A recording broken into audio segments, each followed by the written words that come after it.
In part one of this two-part series, we talked a bit about why and how conversations about clutter in our shared spaces can get combative very quickly. How instead of attacking the problem, these discussions can quickly become about attacking each other for what's going on.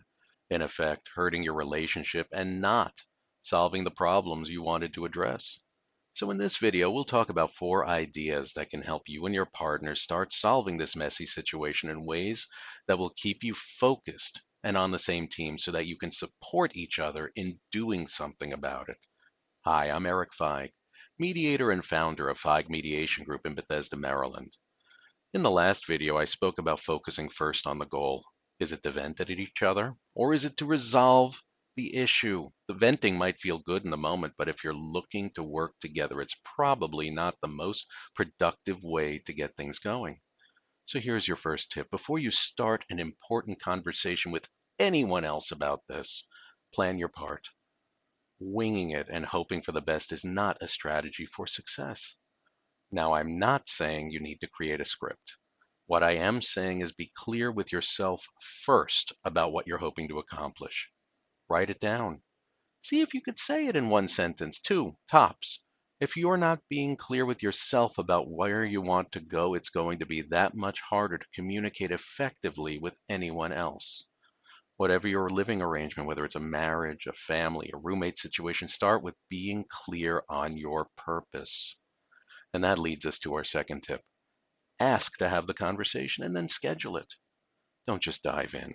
If the issue is important, you both deserve to be at your best when you talk about it. And that means finding time when you're not distracted, when you're not rushed, and when you're in a frame of mind where you're able to focus.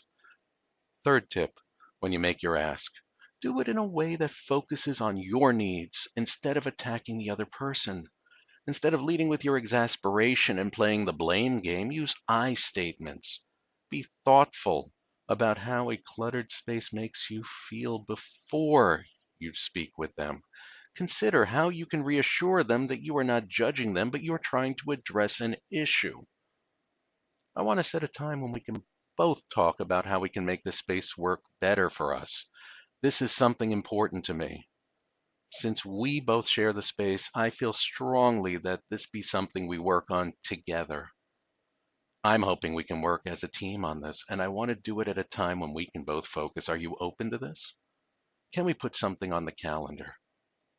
Set boundaries for the conversation if you need to. For instance, if you get a defensive response, that is, they're getting ready to respond to what they expect will be an incoming attack from you, be clear that you don't want this to be a battle.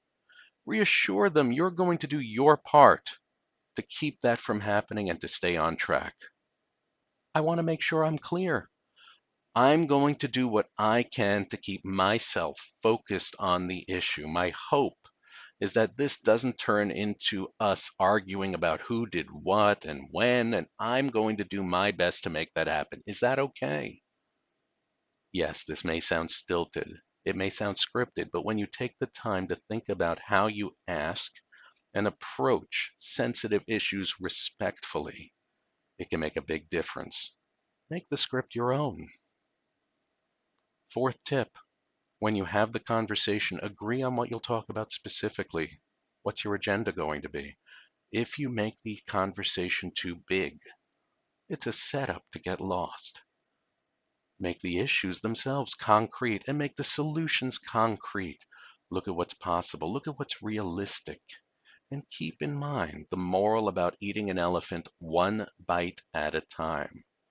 So look together at what steps and what resources you might need to make things happen. Brainstorm all of this together before you make decisions.